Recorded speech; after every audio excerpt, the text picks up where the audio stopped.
THE, People Around the Technology. Bonjour à toutes et à tous, bienvenue dans Spotlight, épisode 32, c'est le dernier épisode de l'année. Alors, on va faire un petit bilan de l'année Apple, mais pas que, et comment ne pas accueillir mes deux gars extrêmement sûrs pour cet épisode, et honneur au senior puisqu'il a participé à la conception de la machine à vapeur. Il était dans l'atelier de Nikola Tesla, il a inventé l'eau tiède, la machine à courber la banane, et il y en a même qui disent qu'ils l'ont vu voler. Notre formateur Sébastien Connac et notre Bible Apple vivante. Ça a été dur de faire cette intro, salut Seb. Ouais, mais tu l'as bien tenu, salut à tous. Je me suis raccroché au wagon. Lui n'était pas dans l'atelier de Nikola Tesla, mais il possède une Tesla. À une lettre près, il aurait pu diriger une famille milliardaire qui s'entre-déchire ou avoir des griffes en adamantium. Mais c'est toujours un immense plaisir d'accueillir notre youtubeur favori, non pas Logan, mais bien Locan. Salut Locan. Coucou tout le monde. Ces intros sont juste incroyables à chaque fois, c'est n'importe quoi. C'est travaillé, monsieur. C'est beau, c'est très très beau. Je pas travaille autant que ce podcast, les intros travaillés, mais c'est pas mal. Moi, je mets tout dans les intros. Après, le reste, c'est advienne qui pourra. Comme je l'ai dit, on va faire un petit retour sur l'année 2024 et Locan s'en éternue. On va faire un petit retour, mais pas que sur Apple. C'est-à-dire qu'il y a eu beaucoup de produits à la volée comme ça, le MacBook Air M3, l'iPhone 16, les AirPods 4, les nouveaux iPad M4, le Mac Mini et le Vision Pro. Le Vision Pro, je pense qu'on va se le garder pour un petit épisode futur parce que je vous vois rigoler un petit peu, ricaner avec vos têtes de ricaneurs. Un épisode spécial, bien sûr. Non, moi je suis pas d'accord.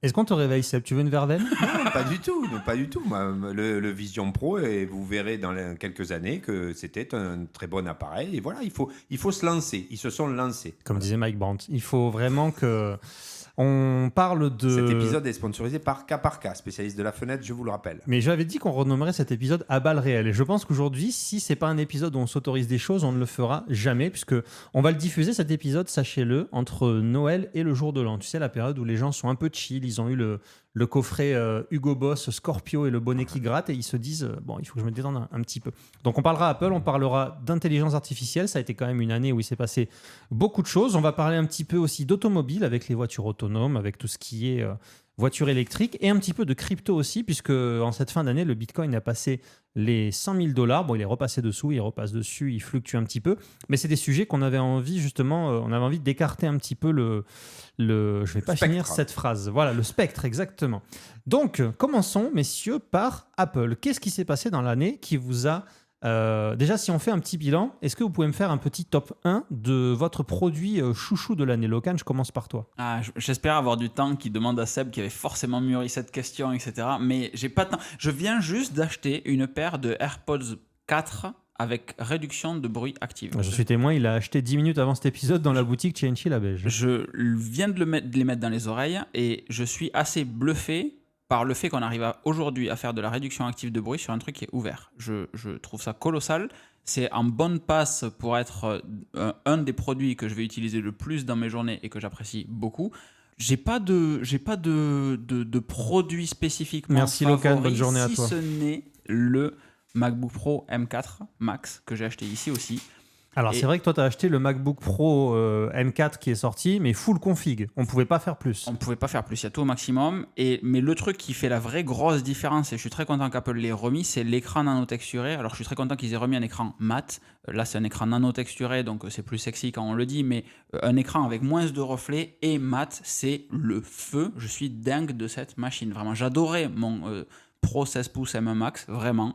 Mais celui-là, plus petit du coup, c'est un 14 pouces maintenant, si vous voulez tous les détails. Mais l'écran nanotexturé, c'est le feu. Et une question qu'on t'a beaucoup posée, j'ai vu sur ta chaîne YouTube, dans les commentaires, tu l'as acheté parce que vraiment tu voulais tester la full config avec des vidéos extrêmement powerful, ou c'est simplement pour le kiff aussi? C'est un mix des deux, c'est-à-dire que j'ai pas besoin d'avoir plus de puissance quand j'avais mon M1 Max, qui suffit parfaitement à ce que je fais. J'avais par contre un intérêt et pas forcément un besoin à avoir une machine plus compacte parce que je me déplace beaucoup, donc il y a un vrai écart de poids et un vrai écart d'encombrement entre un 16 pouces et un 14 pouces, ça semble évident. Mais par contre, j'ai un sujet sur le stockage de ma machine. Le M1 Max était full conf, sauf le SSD qui était un SSD que de 4 Tera. Et en réalité, le SSD de 4 Tera... Cet homme est incroyable. J'ai en plus à côté un autre SSD externe de 4 Tera pour stocker mes rushs. Et c'est profondément chiant, en fait.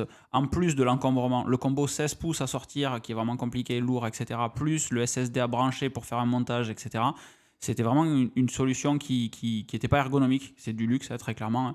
Donc le sujet principal qui m'orientait sur une nouvelle machine, c'était d'avoir 8 Tera en interne.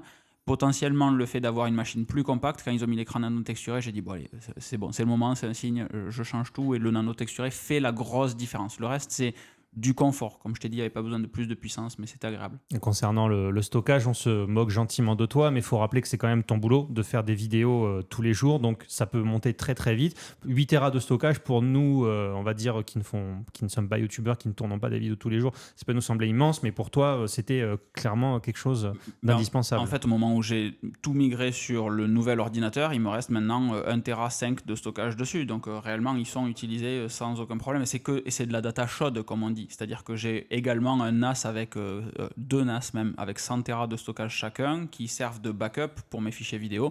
Et la partie vidéo, en fait, c'est que des données que j'utilise au quotidien, ce qu'il y a sur l'ordinateur. Le reste est sur le NAS de backup. Toi, Seb, je sais que alors c'est un petit peu difficile pour toi financièrement entre tes 8 pensions alimentaires et les huissiers, mais est-ce qu'il y a eu des produits Apple sur lesquels tu t'es fait plaisir cette année ? Oui, je me suis fait d'autant plus plaisir que par mon statut, j'ai droit au tarif universitaire et donc j'ai fait quelques petites emplettes où j'ai rendu service parfois.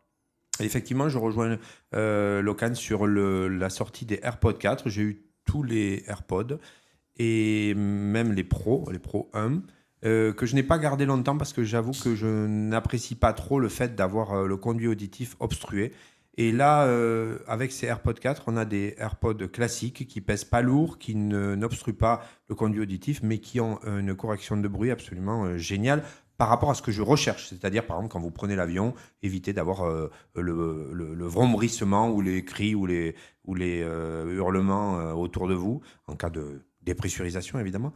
Non, blague à part, j'ai trouvé que c'était un super produit. Au niveau Mac, je n'ai rien changé depuis un long moment. Et au niveau iPhone, comme tous les ans, c'est l'appareil que je change le plus. Je change tous les ans d'iPhone. Et je suis passé donc sur le 16 Pro Max, que je trouve être un super appareil. Mais je pense qu'on en reparlera d'ici quelques minutes. Alors, petite charentaise sur le Vision Pro. On a dit qu'on ferait un épisode dédié. Parce qu'on a le droit d'en parler. Je ne sais pas si tu te rappelles, Seb, quand il a été annoncé il y a un petit moment déjà, on avait fait un épisode tous les deux qui n'est jamais sorti. On a fait un épisode en se disant parce qu'en fait c'est le fameux Black Album. Il y avait exactement. Non, mais il y avait un embargo de la part d'Apple puisque Apple France n'avait aucune. Locan ne le sait pas, c'est pour ça que je vais apprendre en direct. On avait une interdiction d'en parler. Non-disclosure agreement, une NDA. Voilà, exactement. Vous aviez donc un NDA et sur ce NDA là, on pouvait aborder très vaguement la sortie de l'appareil, mais on ne devait divulguer aucun élément. C'était autre chose, parce que moi, quand je fais les lives de Keynote, à l'époque où je faisais des live tweets, etc., et j'avais dit, nouveau Vision Pro, je mets des photos sur Facebook, mais des captures d'écran du Keynote. Ouais. Et dans l'heure, non, tu retires. Ouais. En fait, Apple France n'avait pas de visibilité sur la sortie France, donc on n'en parle pas. Ce qui est assez logique, on n'a pas d'infos sur un produit. Alors oui, il sort, mais il est sorti d'abord aux États-Unis et même aujourd'hui, on ne l'a pas encore en magasin au jour où on enregistre cet épisode. Donc c'est encore... voilà. Donc petite parenthèse là-dessus. Maintenant, on peut en parler un petit peu. On fera un épisode un petit peu dédié quand on l'aura tous testé. Locan l'a déjà testé, mais moi, ce n'est pas mon cas. Donc on fera des choses bien plus conséquentes quand on aura les moyens de le faire. Mais la question que j'ai envie de vous poser, l'année 2024, on a vu des gens l'acheter aux États-Unis. Vous saviez, ces fameuses personnes qui se baladaient dans la rue avec un casque et qui faisaient des petits mouvements avec les doigts sur rien du tout. On les a un peu raillés. Est-ce que c'est déjà l'année du Vision Pro ou est-ce que c'est encore trop avant-gardiste ? C'est pas l'année du Vision Pro, c'est pas l'année de toute façon d'aucun casque de réalité augmentée ou réalité virtuelle, même si c'est pas tout à fait la même chose, on va les mettre dans le même sac.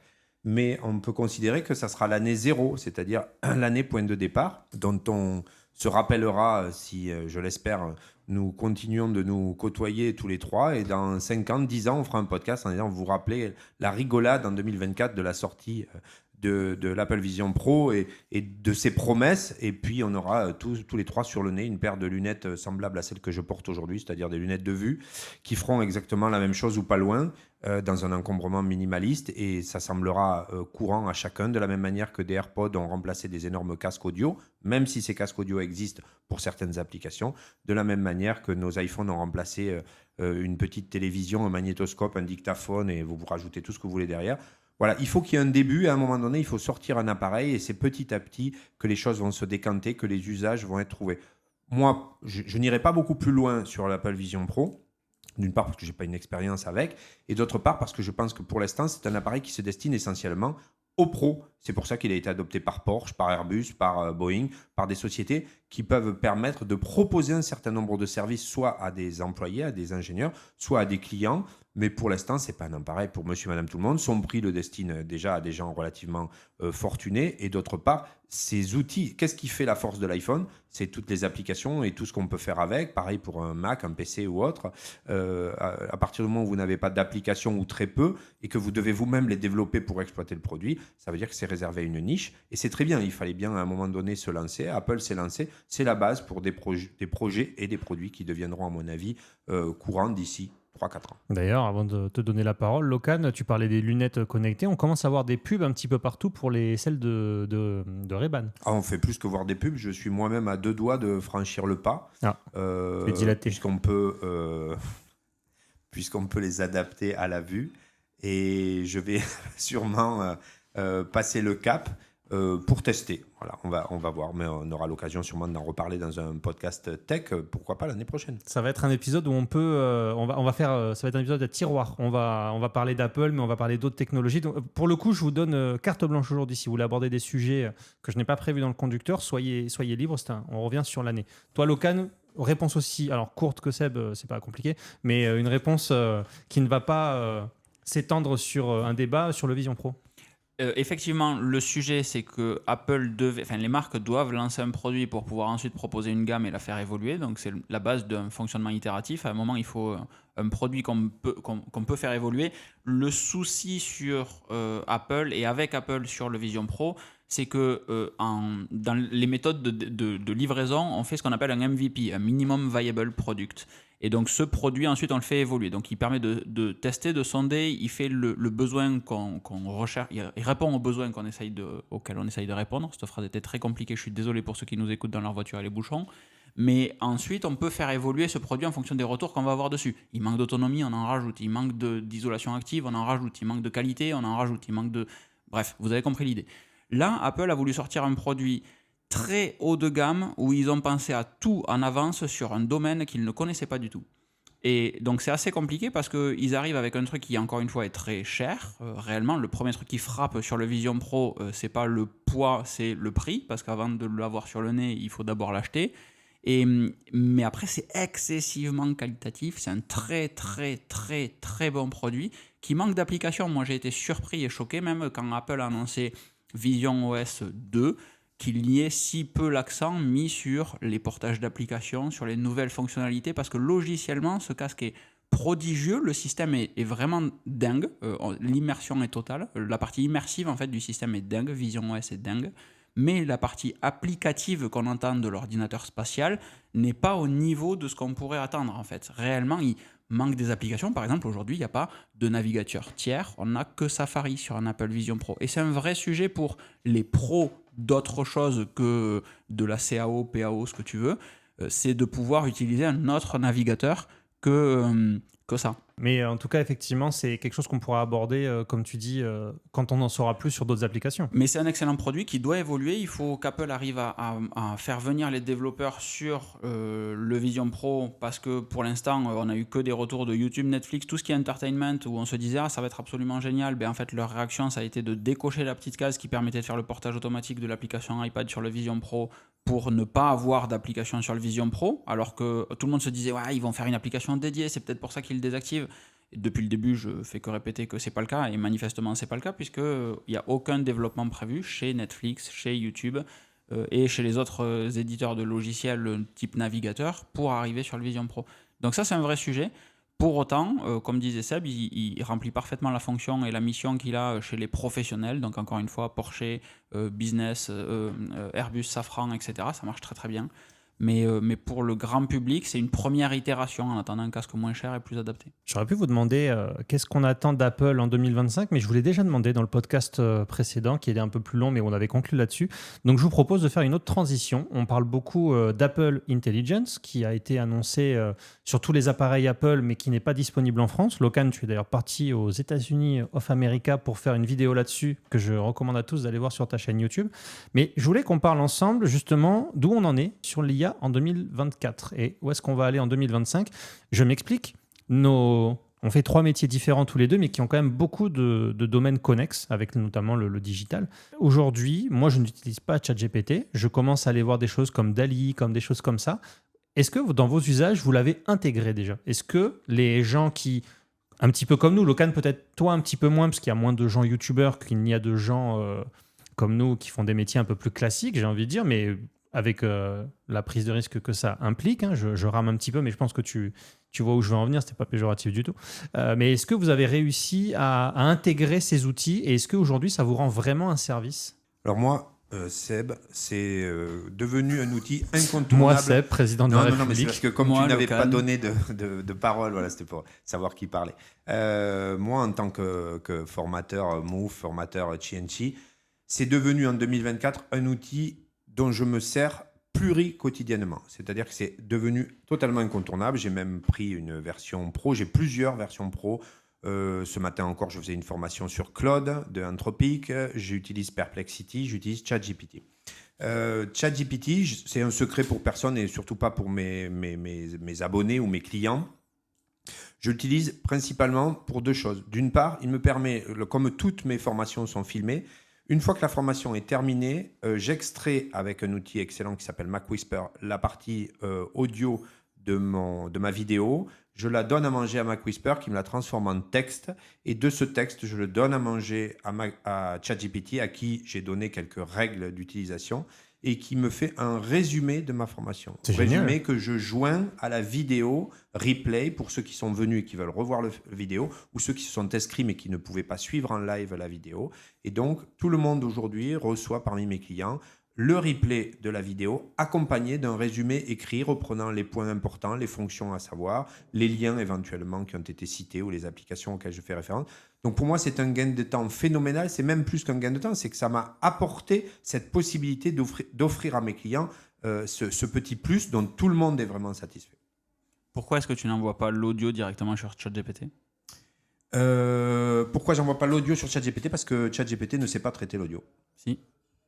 Bah, pas à ma connaissance. Ou alors c'est vraiment une nouveauté récente. Ok. Voilà. Bah, tu vois, j'ai appris quelque Tu chose. peux ce directement matin. pousser l'audio de ChatGPT, Allez, lui dire parfait. tiens, Loulou, fais mes muses Ouais. et tu gagnes Les MacWhisper. essais que j'avais Après, faits MacWhisper étaient est vraiment pas. cool. Ouais, MacWhisper est vraiment cool. Mais effectivement, je ferai le test. Est-ce que tu constates des petites erreurs parfois? Moi, en fait, c'est pour ça que je l'utilise pas, parce que j'ai pas envie de lui dire fais-moi un texte alors déjà qui me ressemble pas dans la façon de parler, mais qui fasse des fautes d'orthographe, des choses comme ça, qui bute sur un mot, tu vois, tu lui dises un mot un petit peu, un terme un peu, tu vois, qu'il écrive iPhone avec AI2LE au début, tu vois. Alors moi, ce genre d'erreur-là, je ne l'ai jamais sur ChatGPT. J'avoue qu'il est meilleur en orthographe que moi et je suis très attentif à ça.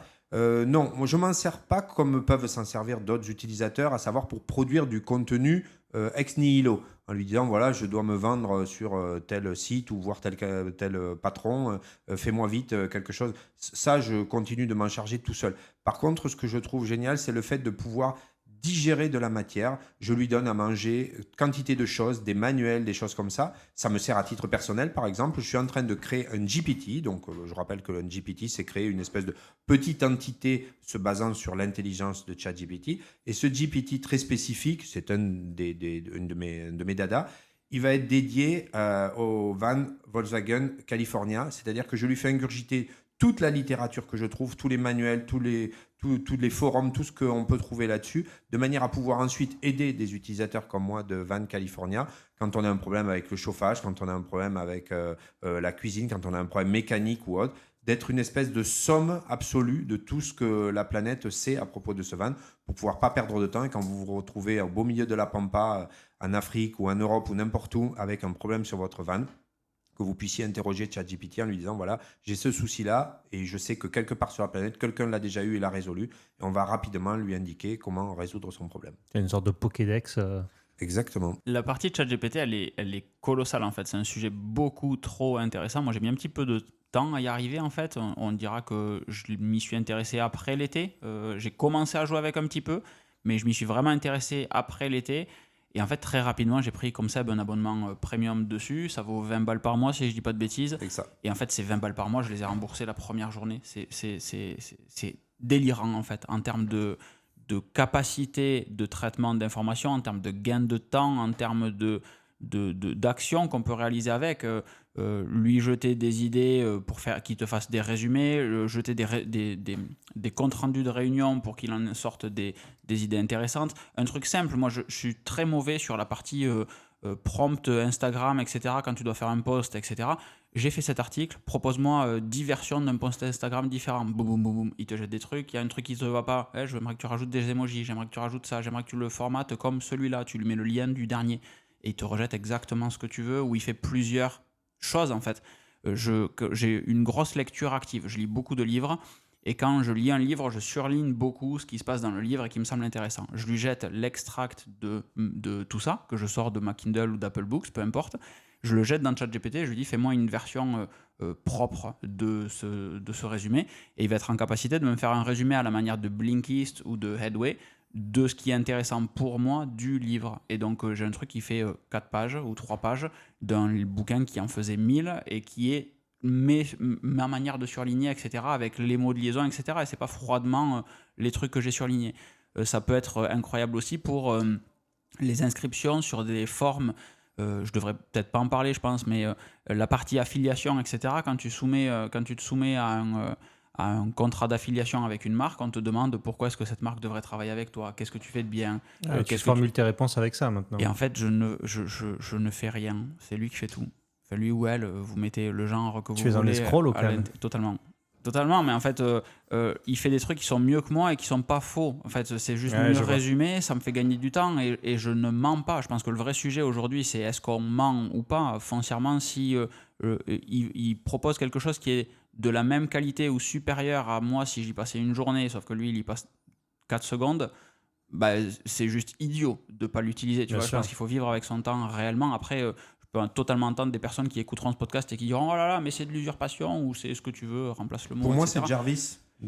C'est exactement ça. C'est exactement ça. Il est là, il apprend de nous, de Locan, de moi, de toi, Brice. Il apprend de son maître en quelque sorte. Vous l'alimentez et en fait, c'est juste une super mémoire. Voilà, c'est pas quelqu'un qui, pour le moment en tout cas, va créer de son propre chef. Mais imaginez avoir une sorte d'assistant humain qui serait toujours à vos côtés, qui connaîtrait vraiment tous vos goûts, vos besoins, vos attentes et que vous pourriez solliciter nuit et jour. Et c'est d'ailleurs assez amusant. Moi, je parle beaucoup avec. Ça fait rire mes copains ou pleurer, c'est au choix. Pareil. Mais je trouve que la dernière version de vocale de ChatGPT est absolument folle. Il est capable de prendre des accents. Ça me sidère quand tu lui dis parle-moi comme un Toulousain et qu'il se met à dire eh ben, je suis bien content, est-ce que tu ferais content d'avoir une chocolatine?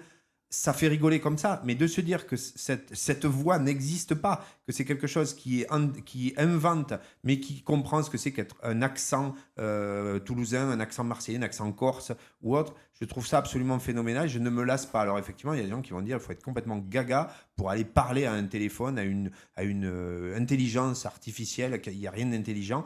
Mais en réalité, on ne se rend pas compte du travail qui a été accompli derrière et qui est toujours en cours.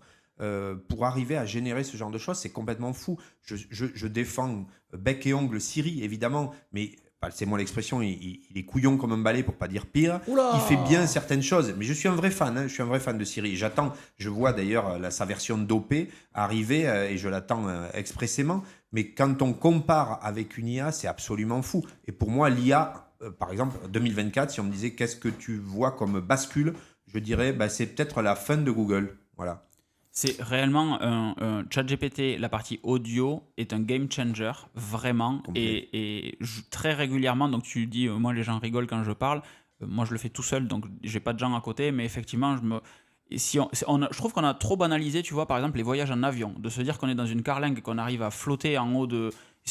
à chaque fois que je suis dans un avion, je fais... Ce qui se passe est incroyable. C'est incroyable que tu dises ça. J'ai été à Aeroscopia le week-end dernier et quand tu visites les avions, le niveau de technologie, de trucs et tout, tu te dis putain, on est des humains. Enfin, moi non, moi je me suis senti extrêmement stupide en me disant moi j'arrive, si je fais des pâtes à la bonne cuisson c'est bien, mais quand je me dis des humains qui sont constitués comme moi ont fait ça, c'est incroyable. C'est incroyable. Et donc on a réellement, c'est sous-coté totalement un avion, réellement. On a trop banalisé ça. La partie intelligence artificielle est incroyable. La partie audio de l'intelligence artificielle, à chaque fois que je parle à ChatGPT, ce qui arrive 100% du temps où je monte dans ma voiture, je vais t'expliquer pourquoi dans un instant, 100% du temps où je monte dans ma voiture, je me dis mais on vit dans quelle époque? Je suis en train de parler à quelque chose qui n'existe pas. C'est un serveur à l'autre bout du monde ou peut-être juste à côté de chez moi, je n'en sais rien et c'est irrelevant en fait, ça n'a aucune espèce de valeur. Où est l'intelligence? Et je parle à ChatGPT dans ma voiture très régulièrement. J'ai plusieurs usages. Je m'en sers pour apprendre une langue ou pour revoir une langue que je ne connais pas ou que je n'ai pas travaillé depuis un petit moment. C'est bluffant dans le sens où tu peux lui dire alors celle-là je la connais vraiment pas, donc tu vas me parler en espagnol et moi je vais te répondre en français, mais j'ai besoin de me familiariser avec l'audio espagnol. C'est dingue. Et donc il va me parler en espagnol, je vais dire on simule une situation, je rentre dans un restaurant, je veux réserver une table, je vais te parler en espagnol et les fois où je comprends pas, toi tu me réponds qu'en espagnol. Très bien. Et on attaque et réellement j'ai l'impression que je suis dans un restaurant, la personne me demande une table, attends ça j'ai pas compris, tu peux le redire plus doucement et m'expliquer? On revient en arrière, tu peux lui couper la parole, tu reviens en arrière, il te réexplique ce qu'il vient de te dire, il te le dit plus lentement, etc. C'est colossal. Je suis préparateur physique de formation, je fais énormément de sport au quotidien. Ça se voit pas. Et j'ai besoin par contre, j'ai toujours été très mauvais sur l'alimentation. Et là, en fait, j'ai un support Peak Design sur la vitre de ma cuisine. Je colle le téléphone là chaque fois que je cuisine, entre guillemets. Je m'associe totalement avec toi sur la bonne cuisson des pâtes. Et je mets ChatGPT là et je me dis, au lieu de lui parler sur parle-moi en espagnol ou apprends-moi les actualités ou un truc comme ça, est-ce que tu peux me faire un plan diététique et me dire qu'est-ce qu'il faut que je mange? Par contre, je sais ce qu'il faut que je mange, je sais ce qui est bon pour la santé, je suis pas débile, mais j'ai besoin de recettes et de listes de courses pour des trucs simples. J'ai pas envie de cuisiner longtemps, j'ai envie de pouvoir faire du batch cooking, donc de préparer des trucs à l'avance que je vais juste faire réchauffer, etc. Enfin, est-ce que tu peux m'aider sur ça? Boum, il me répond et il me jette des trucs. Alors, par contre, j'ai pas de four, j'ai pas ça, j'ai pas ça. Est-ce que tu peux recalculer en fonction d'eux? Et en 2-3 itérations, j'ai un plan diététique alimentaire associé à mon poids, ma taille, mon niveau d'activité physique. Et c'est colossal en fait. C'est et génial. tous les jours d'après, quand je reviens dans ma cuisine, je colle le téléphone et je lui dis tu peux me rappeler ce que je dois manger aujourd'hui? J'ai pas à remonter dans la conversation, juste je lui demande qu'est-ce que je mange aujourd'hui? Eh bien aujourd'hui, Locan, il faut que tu fasses réchauffer des portions de riz que tu as cuisiné hier, ainsi que le poulet. Tu remets des haricots dedans et youpla boum. C'est dingue, c'est juste dingue. Donc 2025, ouais, encore plus de ça, ça va être incroyable. Et quand je vous entends parler, en fait, je pense à mon activité sur la gestion des réseaux sociaux. Toi, j'imagine que comme tu le disais, ça t'aide aussi. Est-ce qu'on voit vraiment la différence entre, je pense que oui, hein, mais je vous demande pas de me dire oui, surtout d'argumenter, entre la version payante et la version tout public? On en est à ChatGPT combien, la 5? 4.0, 4.0, et il y a un 4O, pas 4.4O. Et tu as beaucoup plus de requêtes avec la version payante qu'avec la version gratuite, que tu vas épuiser relativement rapidement si tu t'en sers réellement. Si c'est juste pour déconner, ça suffit. La vraie grosse différence aujourd'hui, c'est la partie vocale avec la version payante que tu peux réellement avoir des conversations. Bon, en tout cas, vaste sujet que sont les IA, mais tous les exemples que vous nous avez donnés montrent déjà d'une part que vous êtes des gros charbonneurs et vous avez des idées que je n'aurais pas eues. Mais moi, je pars de trop loin dans ce domaine. Mais en tout cas, c'est des choses qui peuvent nous aider au quotidien. Un petit mot avant de passer sur tout ce qui est réalité augmentée et virtuelle. Bon, on en a déjà parlé un petit peu. La régulation de l'intelligence artificielle. Je vous en parle parce que c'est quelque chose que j'avais souvent évoqué. On en parle dans le monde du cinéma, vous savez, pour tout ce qui est doublage, pour les voix françaises. Est-ce qu'il y a quelque chose qui se fait en matière de législation, que ce soit au niveau français, européen ou peut-être mondial, pour ne pas que le mauvais génie sorte de sa boîte et devienne incontrôlable? Techniquement parlant, je pense que dans 80% des cas, on pourrait remplacer des humains par des IA, notamment sur la partie doublage. Dans les administrations aussi, sûrement. Éventuellement.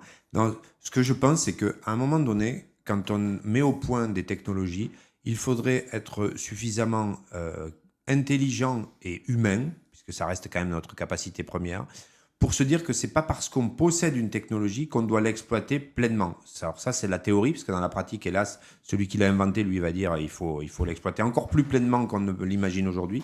Mais je crois que les États sont là aussi pour ça. C'est pénible de devoir légiférer, mais malheureusement, c'est un mal nécessaire par le fait qu'on n'est pas capable de s'auto-réguler. Il faut déjà trouver un Premier ministre. C'est pas faux, mais on a déjà des parlementaires, on a des sénateurs, donc on manque de rien pour nous aider, nous diriger, voter des lois. Et l'idée, c'est de dire que on ne doit pas non plus prendre tout le travail de certains sous prétexte que la technologie existe. Il y a des choses qu'on pourrait faire par des machines, mais parce qu'on doit garder une cohésion sociale, on peut, je pense, s'interdire le recours à certaines choses de manière à ce qu'il puisse toujours y avoir du travail pour tout le monde. Parce que la technologie peut avoir des aspects extraordinaires, mais malheureusement, on sait qu'elle peut aussi saper des pans entiers d'industrie, qu'elle soit manuelle avec la robotique ou intellectuelle avec, par exemple, l'IA, comme tu le soulignais. Donc, je pense que c'est important qu'on régule et qu'on fasse attention, et pas trop tardivement. C'est ça aussi, c'est que souvent on réagit, mais c'est un peu après coup. Quand on voit qu'il faut attendre 2024 pour commencer à se réveiller sur le fait que les sites pornographiques devraient être régulés pour les enfants, ça paraît complètement fou, alors qu'on a de quoi largement taper sur les doigts. Si on regarde certains pays autour de nous, on ne va pas citer de noms, des pays tenus par des dictateurs, ils arrivent très bien à moduler les entrées d'Internet. L'idée n'est pas de dire il faut réguler Internet, mais je pense que pour le bien-être des adolescents, ça pourrait être pas mal de réguler un certain nombre de choses, et donc pourquoi pas réguler les IA et ne pas tout permettre sous prétexte qu'elles sont capables de le faire. La partie génie qui sort de la bouteille, je pense que c'est pas forcément. Enfin, moi je l'ai pas compris comme ça, moi, sur De la partie. De la lampe, ouais. La bouteille, c'est plus drôle. La partie travail et impact sur la société, c'est une chose. La partie qualité des réponses fournies et orientation des populations, je pense que ça, c'est un sujet qui est d'autant plus important. Donc là-dessus, sur ça, donc l'Europe travaille déjà sur ça là-dessus. Et va évidemment sortir un gros texte de loi avec plein de trucs dans tous les sens qui limitera uniquement l'Europe et pas les autres pays du monde, comme on sait le faire. C'est le DMA, comme on sait le faire Digital d'habitude. Marketing Act. Ouais, sûrement. Donc peut-être qu'il y aura un addendum à ce truc-là. Mais effectivement, le piège, en fait, c'est que quand on veut réguler sur un sujet, souvent on se régule soi-même parce que c'est la bonne chose à faire. Hein. Ok, pourquoi pas. Mais en fait, on n'applique pas les règles après aux autres. Donc on a plein d'exemples en ce moment, notamment avec la partie Mercosur, etc. Mais je suis pas là pour faire... Enfin, je pense pas qu'on soit là, même nous, pour faire de la politique sur le podcast. Mais il y a deux approches, effectivement. Il y a l'approche sociétale de l'IA, parce que tu le disais en rigolant, mais le sujet est véritable. Dans l'administration, est-ce qu'on peut remplacer des gens par de l'intelligence artificielle ? Très clairement, oui. Moi, il y a pas 10 ans de ça, mais 5 ans de ça, j'ai remplacé une ancienne collègue qui partait à la retraite par un formulaire de contact. Son taf était juste de transférer des mails, hein, réellement, donc c'est dramatique. Et il y a plein de tafs comme ça. Donc en fait, le rôle sociétal de l'intelligence artificielle, c'est une chose. Effectivement, est-ce qu'il faut interdire ou est-ce qu'il faut former les personnes qui font un taf aujourd'hui à utiliser les outils de demain pour faire en sorte qu'elles soient plus efficaces et plus pertinentes dans leur métier ? J'ai pas la réponse, mais la question mérite d'être posée. Le sujet après de la qualité des réponses fournies et de l'orientation à une échelle de population que l'intelligence artificielle est capable de donner, ça, je pense que c'est un vrai sujet. Est-ce qu'on se régule que nous ? Est-ce qu'on régule tout le monde ? Comment on a une discussion tous ensemble quand je vois qu'on n'est pas capable de savoir qu'il faut limiter le réchauffement climatique, tu vois, où on vit tous sur la même planète ? Bon, autant de questions, encore une fois, qui méritent d'être posées, auxquelles je n'ai pas les réponses, mais c'est des sujets qui sont nécessaires, oui. Alors, je vais citer un grand homme qui avait dit « Notre maison brûle et nous regardons ailleurs ». On va parler crypto maintenant. J'avais envie aussi... alors, c'est pas le café du... Je vais vous laisser, je vais dormir un petit peu. D'accord, bah écoute, tu n'es pas adepte des cryptos ? Pas du tout. D'accord. Pourquoi ? Alors attends, c'est super important. Mais je précise avant que tu le dises qu'en fait, je le fais. C'est pas un podcast qu'on fait en mode café du commerce. Tiens, on va aborder tous les sujets. C'est parce que quand même, les gens autour de moi ont des valeurs ajoutées sur ces sujets-là et ça ouvre des perspectives. Locan. Qu'est-ce qui fait que tu es aussi froid avec l'approche, aussi binaire, aussi manichéen ? J'ai pas souvent l'occasion d'utiliser ce mot. Qu'est-ce qui fait que tu es aussi manichéen sur l'approche des cryptos ? Et en deuxième point, qu'est-ce qui fait que tu es du côté dark de la force à ne pas les utiliser ? C'est marrant d'ailleurs, j'aurais cru que tu étais quelqu'un d'investi là-dedans. Non. Alors, je suis pas dark dans le sens où je ne critique pas ceux qui capitalisent dessus. Je suis pas du tout dans la crypto pour une bonne et simple raison, que c'est que je ne comprends pas l'intérêt de parier sur du vide.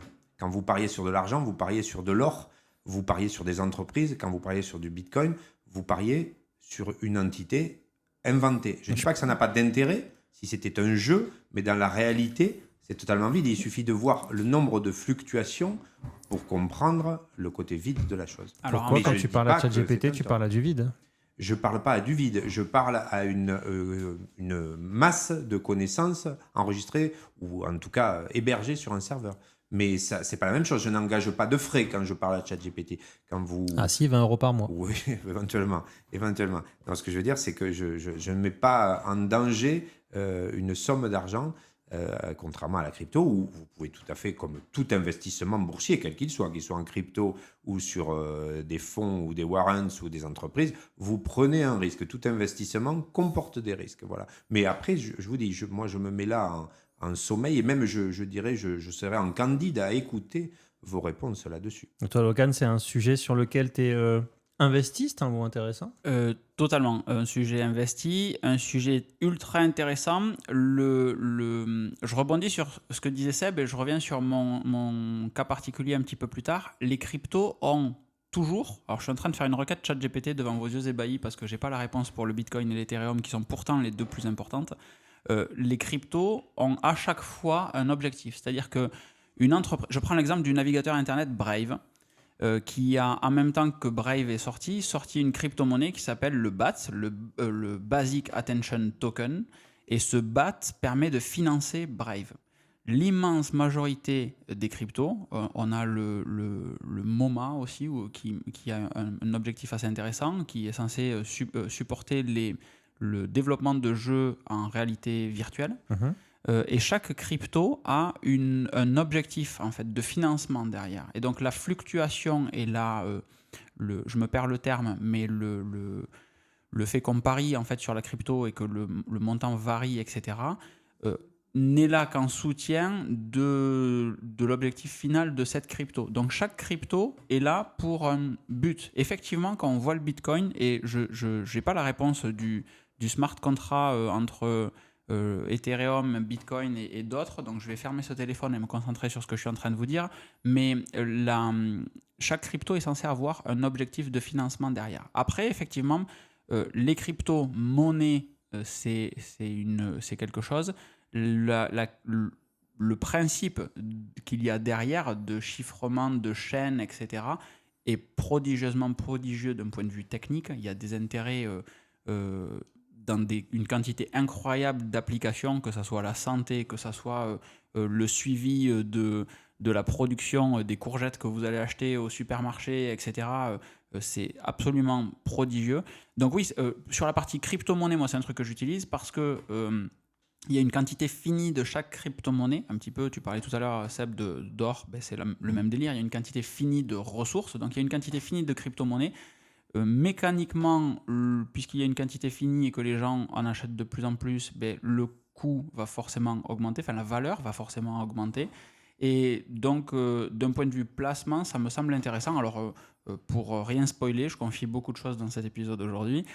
Moi, j'ai un fonctionnement assez simple. Je ne fais pas de trading, c'était le mot que je cherchais. Je ne fais pas de trading sur la partie crypto-monnaie parce que je pourrais, mais c'est ultra consommateur de ressources cérébrales pour moi, parce que à l'inverse de la bourse qui ouvre de, je sais même pas, 9h à 17h peut-être, les cryptos c'est H24 tout le temps, tous les jours de l'année.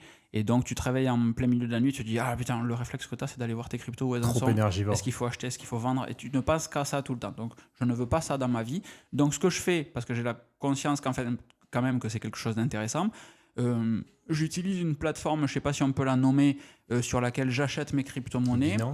Ça c'est Kraken en fait dans l'occurrence. Donc je mets tous les mois un montant sur Kraken et chaque semaine, le mardi soir je crois, le mercredi matin en réalité, j'achète une fraction de ce montant en Bitcoin et Ethereum. Donc toutes les semaines, à la même heure, toutes les semaines, j'achète X dizaines d'euros ou centaines d'euros de crypto. Et avec le montant que j'ai versé sur cette plateforme. Donc je regarde absolument pas, là tu vois ça monte, donc c'est génial, ça fait des bébés. Quand ça va baisser, en fait ça baissera, mais continuerai toujours d'acheter alors que ça baisse. Et ça lisse ton coût d'acquisition petit à petit, il n'y a pas de stress, et l'idée c'est juste d'avoir petit à petit des cryptos actifs. C'est ce qui est conseillé de faire par tous les experts, c'est justement de ne pas acheter, de me dire, tiens, je vais mettre 2000 € aujourd'hui et puis je vais attendre. C'est de le lisser en fait parce que le cours varie et c'est effectivement ce qui est le mieux à faire. J'avais une question, mais vous y avez partiellement répondu, mais moi je trouvais que 2024 était intéressant parce qu'avec l'élection de Donald Trump, on sait que lui, il accorde une part assez importante. Ce qui est tout nouveau. Il était contre et il vient de changer d'avis. Il n'y a que les imbéciles qui ne changent pas d'avis, effectivement, Exactement. mais les imbéciles changent d'avis aussi, apparemment.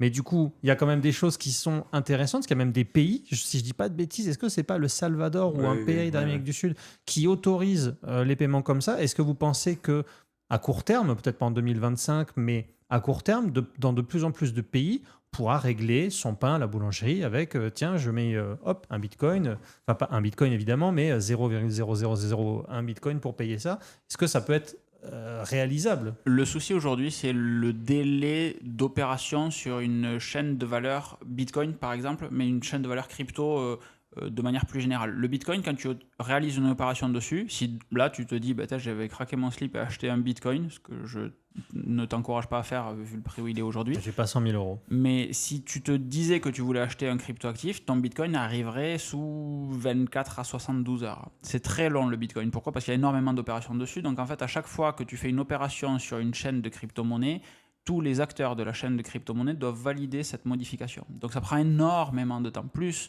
Moins en l'occurrence, il y a d'acteurs sur une crypto-monnaie, typiquement en Ethereum, qui est la deuxième plus grosse crypto-monnaie. Et ça va nettement plus vite. Dans la journée, c'est fait. En quelques heures, en général, c'est fait. Tu vas sur des toutes petites crypto-monnaies, tes transactions, elles sont réalisées en quelques minutes. Mais on est toujours à l'échelle de la minute. Donc, de payer sur un TPE ta baguette de pain, soit tu restes longtemps dans la boutique, soit tu achètes à l'avance.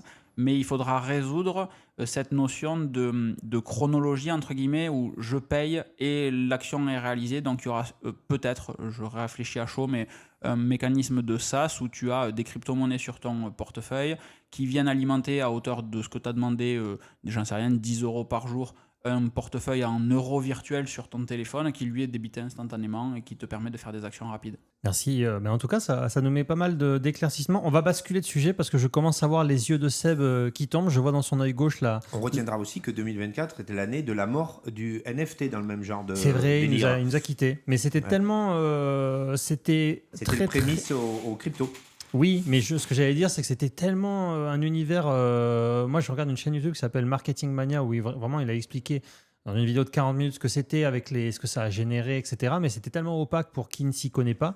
Ouais. Mais c'était un délire, comme on dit. Voilà. On va terminer. Ça fait quand même 42 minutes qu'on fait ce petit best-of. On part dans tous les sens, mais c'est quand même intéressant. Ça fait déjà 42 minutes Ça fait 42 minutes qu'on a commencé. Mais on n'a même pas fait la moitié. On a fait la moitié. Hein. Il nous reste le volet automobile dont je voulais qu'on parle. De toute façon, tout est lié à la tech. Hey, coucou. Tu avais des sujets en plus dont tu voulais parler. Seb a même parlé du porno. Alors attends, on a fait le tour. Non, je rebondirai dessus. Je trouve qu'on est passé vachement vite sur toute la partie Apple, mais effectivement, on l'a évoqué avec le produit qu'on avait préféré.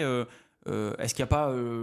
Déjà, on t'a pas demandé quel était toi ton produit préféré sur la partie Apple. Ah, c'est vrai ça. C'est une très bonne question. Super. Et donc, je te laisse y réfléchir et je meuble un petit peu pendant Moi, on me pose jamais de questions, donc je réfléchis pas aux réponses. Moi, j'aime beaucoup mon Mac Studio, puisque c'est un petit peu c'est mon fils, ma bataille. Sans lui, je suis un peu perdu. Mais après, je me rends compte, tu vois, que j'achète des produits et je me rends compte qu'ils sont très, très attrayants. Donc, je les achète. Et une fois que je les ai, je me dis, waouh, qu'est-ce que je vais faire de toute cette puissance? Et en final, c'est des produits desquels je n'ai pas besoin. Donc, ça rejoint un petit peu ce qu'on se dit souvent. C'est prenez les produits dont vous avez besoin et ne surestimez pas vos besoins. Et Apple, en fait, a beaucoup d'avance là-dessus.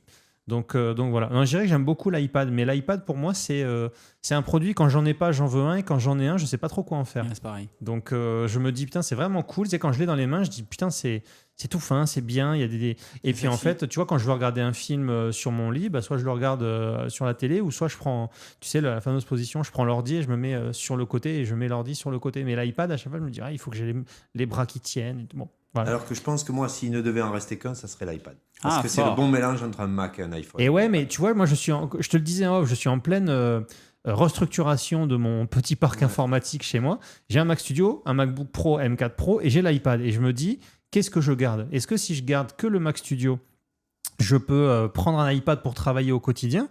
Bah non, hein. Moi quand il faut que j'aille sur la Business Suite ou les choses comme ça, depuis un iPad, complicado l'affaire. Hein. Donc un MacBook reste un MacBook. Mais ça dépend des usages, etc. Donc, Et tu vois, dans l'achat du MacBook Pro, moi j'avais un iPad Pro 13 pouces précédemment, et donc il semble délirant mon achat du MacBook Pro, mais en fait j'ai viré et le MacBook Pro et l'iPad Pro 13 pouces, et j'ai maintenant que le MacBook Pro 14, que je trimballe partout avec moi, comme avant je trimballais l'iPad avec moi, et pas tant que ça le MacBook parce qu'il était quand même lourd. Mais je suis assez d'accord avec ce que tu dis, Seb, le site devait en rester qu'un, c'est l'iPad parce que c'est le bon mélange des deux.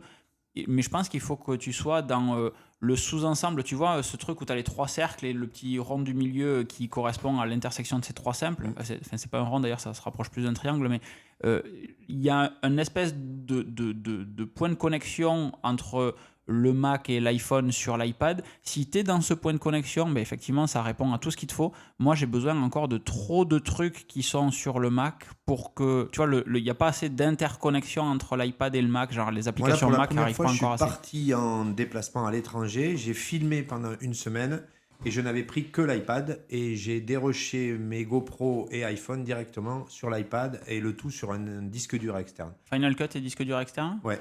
Ok. Et Final Cut, t'as pas galéré? Non. Mais tu vois, ça pareil, c'est un truc qui pourrait me faire utiliser davantage l'iPad, puisque comme on l'a dit tout à l'heure, je fais Final Cut, c'est mon outil de travail. Mais les trucs que tu fais dans Final Cut iPad ne sont pas compatibles avec Final Cut Mac, et inversement. Les gars, tu nous l'avais déjà dit, ça, que c'était une limite qui pourquoi en fait t'agaçait un peu. Vous voulez vendre des iPads et vous mettez en avant Final Cut, mais faites que ça soit le même principe de bibliothèque et roule ma poule. Et tu as des fonctions qui sont différentes de l'un à l'autre. Et potentiellement, tu auras des pros qui se serviront de l'iPad pour certains trucs plus simples, genre dessiner, etc., faire des motifs avec les doigts sur l'écran. Je rigole bêtement, désolé, parce que je m'attendais à ce qu'il y ait une blague graveleuse dans ce podcast, comme c'est souvent le cas, mais vous les avez pas toutes ensuite. Mais on a un souci de compatibilité en fait sur ces trucs-là et c'est vraiment dommage quand même. J'ai une autre question, du coup je suis désolé, je prends le lead sur Mais vas-y. Qu'est-ce qui, pour vous, est le fail Apple de l'année ? Voilà, c'est... On a vu le produit qu'on préférait, que tout le monde préférait, etc. Si vous deviez lister un truc, sorti ou pas sorti, qu'on attendait et qui n'est pas arrivé, ou Je me fouette tout seul. C'est un peu compliqué de dire ça dans ce podcast-là, mais moi j'ai une idée, mais vas-y. Ouais, moi mon idée, le fail d'Apple, ça serait... Je me fais vraiment violence, c'est l'avocat du diable. Ça serait d'avoir utilisé le DMA, donc le Digital Marketing Act européen, pour ne pas avoir à dévoiler Apple Intelligence en France et en Europe. Mais en réalité, le truc, la vraie raison serait qu'il n'est pas prêt en version autre qu'anglaise et que donc ça leur faisait un argument en béton pour dire « Ah, vous êtes trop compliqué, vous nous mettez des barrières, vous attendrez. » En réalité, il n'y a rien à attendre, c'est que c'est surtout, ça nous permet à nous de gagner du temps, un peu comme l'a fait l'ami Elon Musk, enfin l'ami entre guillemets, Elon Musk en disant oui, il y a quelques mois, il est sorti du bois en disant il faut absolument réguler les IA, c'est pas possible, ça part dans tous les sens, sachant que lui-même sort une IA bien costaud et bien moche. Et qu'en fait, l'idée, c'était, nous, on est super à la bourre. Si je dis à tout le monde, attendez, on va tous se remettre sur la ligne de départ pour partir en même temps, ça me permettra de rattraper mon propre retard. Donc, si je devais dire du mal des gens, et pourtant, Dieu sait que j'aime pas en dire, eh bien, je dirais qu'Apple a peut-être un peu rusé sur le coup du DMA en nous disant, non, mais vous attendrez avril 2025 pour l'avoir. Mais en réalité, il n'y avait rien à attendre parce que de toute façon, ils privilégient, et c'est bien légitime, la version anglo-saxonne de leur système. C'est un faux fail alors. C'est un faux fail parce que moi, il n'y a pas de fail. Quand je vois que certains sites Mac anglo-saxons, francophones, pardonnez-moi, nous survendent des choses et il y en a un qui est en train de très très très mal tourner, il se reconnaîtra, à faire des titres hyper putaclic et autres, j'estime qu'il n'y a pas de fail et chaque fois, enfin, je veux dire, tu l'as assez souligné, Brice, en donnant mon âge avancé, je me considère comme un dinosaure de l'informatique et d'Apple en général. Et ça fait 40 ans que j'entends « Ah, ça y est, c'est fini, c'est la fin, l'iPhone ne se vend plus, l'iPhone ne s'est jamais aussi bien vendu, Apple n'a jamais été aussi riche, ils sont encore la première capitalisation. On approche des 4000 milliards de valorisation. Voilà, on n'est pas sur de la crypto, suivez mon regard. Et voilà, donc que les choses ne se passent pas toujours comme prévu, oui, mais même Tim Cook a reconnu que l'Apple Vision, c'était un coup d'essai, que c'était un marché de niche. Alors on peut toujours dire « Ah oui, mais il dit ça après coup ». Je pense que les classiques de chez Apple ne sont pas complètement idiots et se doutent bien qu'à 4000 € le morceau, ils n'allaient pas en vendre des tonnes et des tonnes. Voilà, il faut être réaliste, ils ne sont pas complètement neuneux, mais il fallait sortir quelque chose. Ça fait du buzz, ça fait parler, ça fait connaître un produit, ça permet aussi à Apple de dire « Attendez, on n'est pas tombé de la dernière pluie, on est dans le biz du casque de réalité augmentée virtuelle. Ça permet aussi de valider des process industriels qui sont hyper importants. On n'en a pas parlé parce que c'est un peu hype, mais on sait qu'ils développent leur propre modem qui sortirait normalement l'année prochaine sur l'Apple TV, puis les iPhones d'entrée de gamme, SE et consorts. Mais voilà, ça fait partie des choses où vous ne pouvez pas, ex nihilo, sortir le produit et dire ça y est, ça va marcher. Vous êtes obligé de l'industrialiser et d'espérer que les choses vont bien se passer. Donc moi, il n'y a pas de fail majeur. Voilà, c'était la petite anecdote. Je suis à 10 000% d'accord, et c'est la première fois que j'entends quelqu'un d'autre le dire, sur le fait que Apple Intelligence n'était pas prêt et que ça permet de dire « Coucou, on arrive un petit peu plus tard » parce que réellement, j'en suis convaincu de pareil, tout comme le monsieur.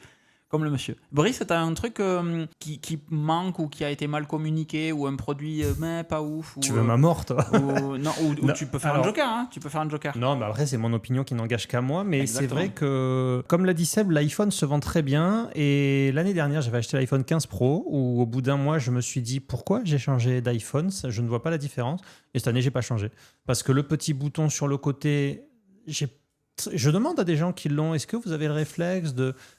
j'ai une voisine qui l'a, elle dit oui, comme ça je peux, mais j'ai l'impression que c'est les gens se forcent à changer leur habitude pour justifier leur achat en disant t'as vu le bouton, donc c'est pas quelque chose qui moi je suis pas un grand fan de photos comme toi ou comme Seb pouvait l'être.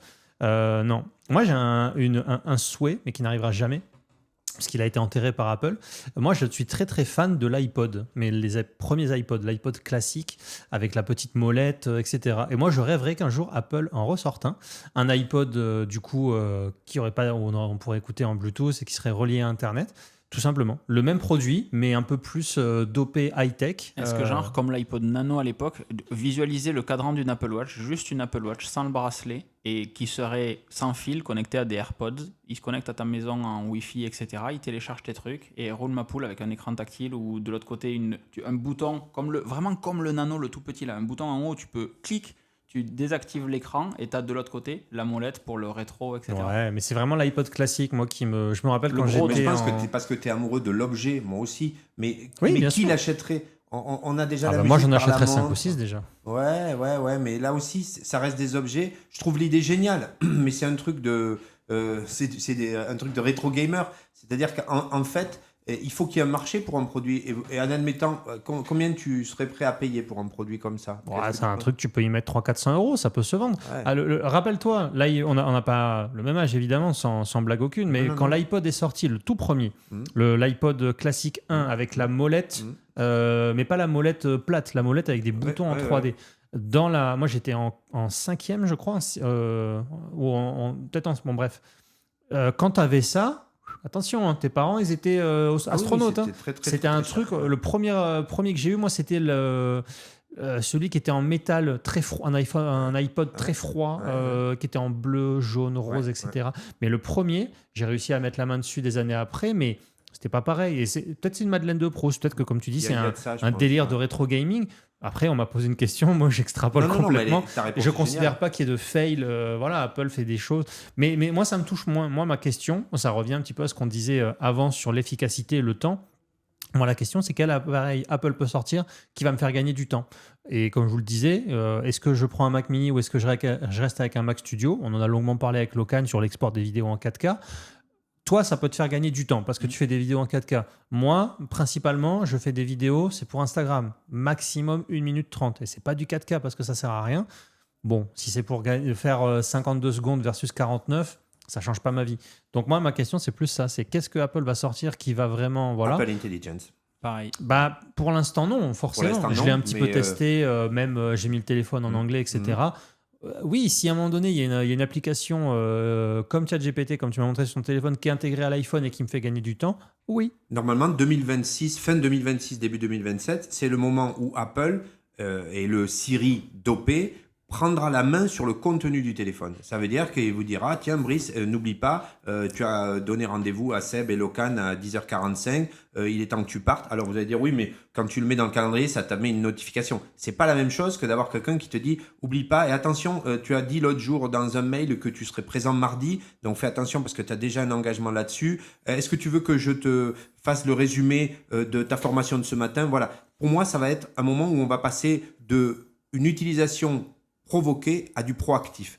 Et ça, c'est ce qui va tout changer, je pense. Sébastien t'a proposé d'amener les micros, donc pense à ne pas les prendre. Ou Sébastien t'a demandé de prendre les micros, mais tu lui as pas confirmé que tu le faisais. Est-ce que tu veux que j'envoie un message? Ce genre de truc, quoi. Ouais. Ça va Ouais, être, je ça pense que effectivement, c'est ça ça. va être très, très, très, très bon. J'auto-réponds à la question que je vous ai posée. Pour moi, c'est la partie renouvellement des Mac. Je pourrais faire des trucs vraiment dirt, hein, mais on va être soft ici. La partie renouvellement des Mac, je comprends pas qu'on ait eu une semaine du Mac et qu'on n'ait pas tous les Mac qui soient passés sur des puces M4. Alors, on va avoir normalement les MacBook Air qui devraient être mis à jour avec les puces M4. C'est confirmé, je pense qu'on peut le dire, c'est confirmé avec la dernière mise à jour de macOS Sequoia .2 qu'on aura un MacBook Air M4 dans les prochains mois de 2025.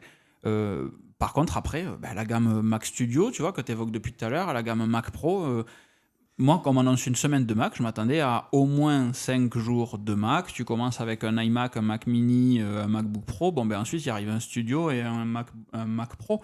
Donc, Seb fait non de la tête. Non, donc on il est, faut sur une peut-être société, utopiste, mais- on est sur une société commerciale. Il faut aussi répartir la charge. Tu peux pas tout sortir à un moment donné parce que tu as un nouveau produit. Le MacBook Air M3 n'est pas vieux. Il répond parfaitement à la demande. C'est un des best-sellers de la marque. Pourquoi tu irais te couper Non, deux je te parle des chevilles? pros. Oui, mais même Le Mac Studio, il est toujours avec une Ouais, M2 ouais, Ultra ouais. qui est pas Le- ouf. Il est pas ouf, mais ça va permettre aussi de proposer peut-être quelque chose d'encore un peu plus exceptionnel que ce qui a été proposé aujourd'hui dans les MacBooks. Il faut aussi arriver à différencier les gammes.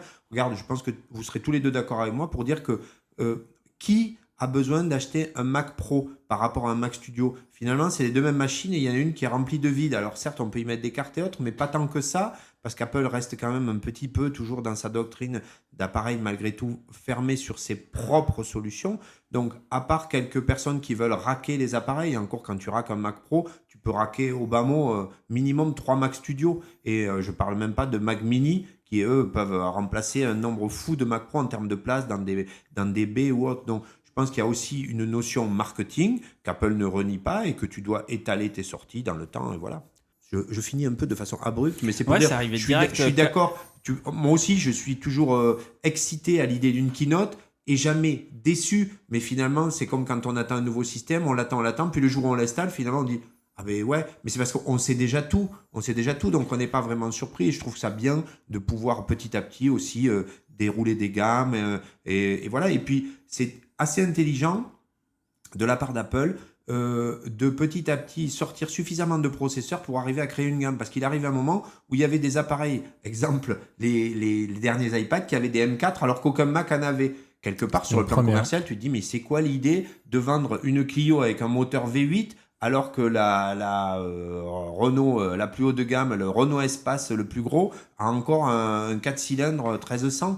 Quelque part, ça n'aurait pas de sens. Et là, c'est un peu étrange de dire on vend un appareil qui n'est même pas un ordinateur au sens où les gens le perçoivent, en tout cas, avec le meilleur processeur. Et la gamme des appareils pro, elle a encore le processeur précédent. Donc, je pense que c'est intéressant qu'ils aient maintenant une gamme assez vaste. Et on pourrait tout à fait envisager, par exemple, d'avoir un iPhone M1 un jour, pourquoi pas. Après, je ne sais pas la valeur d'un processeur M par rapport à un processeur AX. C'est peut-être pas nécessaire d'aller sur un processeur M, mais c'est vraiment intéressant maintenant d'avoir, de la part d'Apple, d'avoir été capable de générer une véritable famille, une double famille de processeurs et de la dérouler sur le plan marketing, ce qui ne me choque pas plus que ça. Et en plus, on a du matériel. J'ai suffisamment connu d'époques où c'était l'inverse pour dire qu'on amène un matériel qui est très en avance sur l'OS. Donc, il y a du boulot pour les développeurs.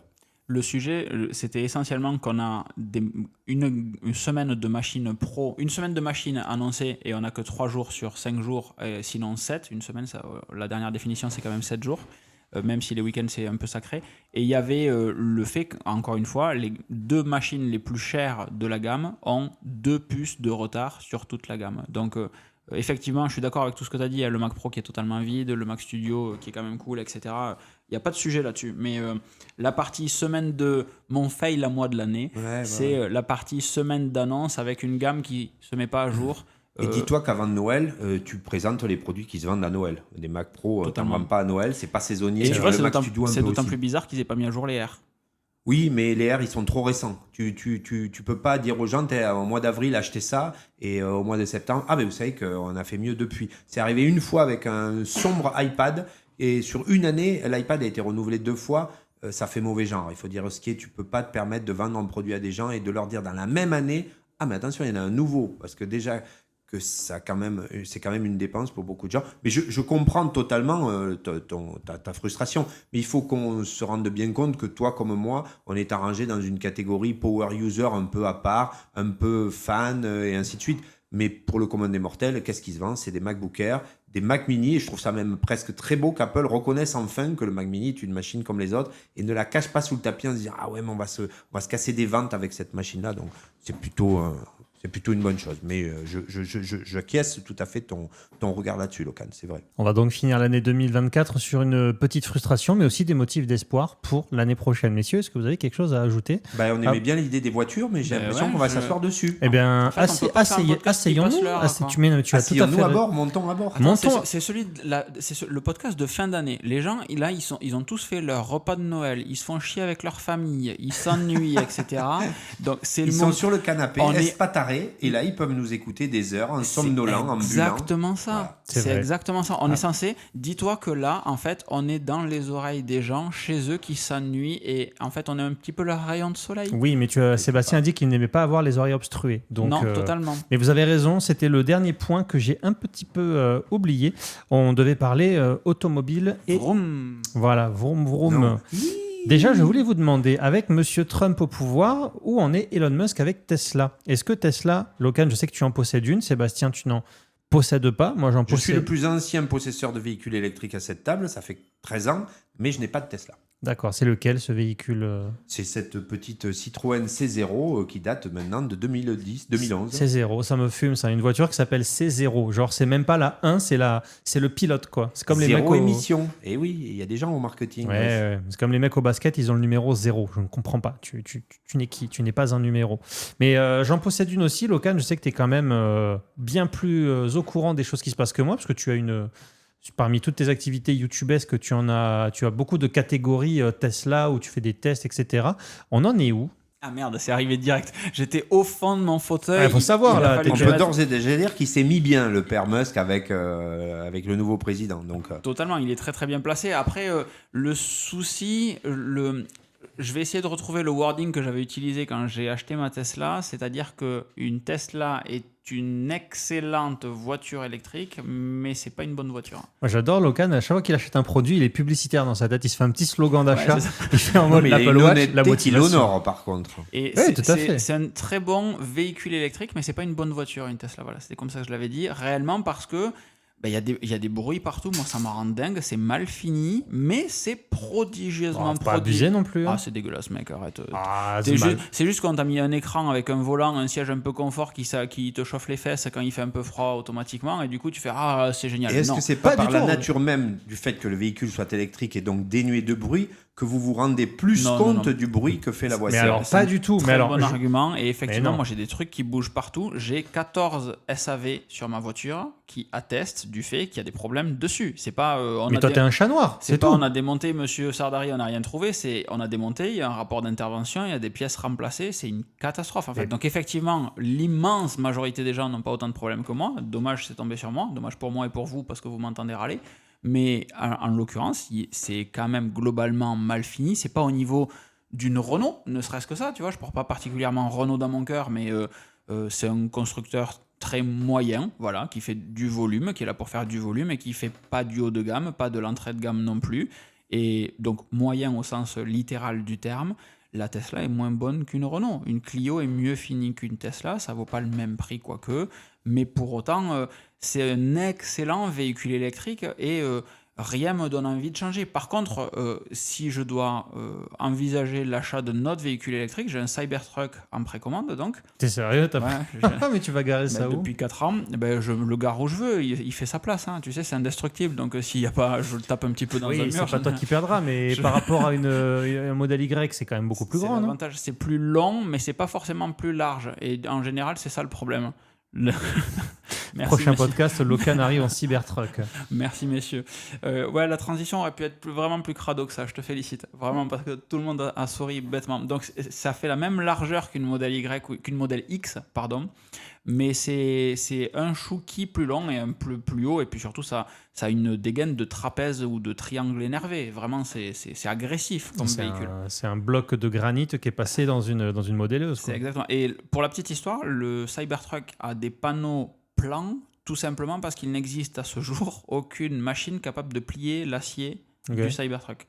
C'est juste pour ça que c'est des plaques d'acier soudées, parce qu'en fait, il n'existe pas de presse capable de le plier. Voilà, donc c'est une anecdote que je trouve assez fun.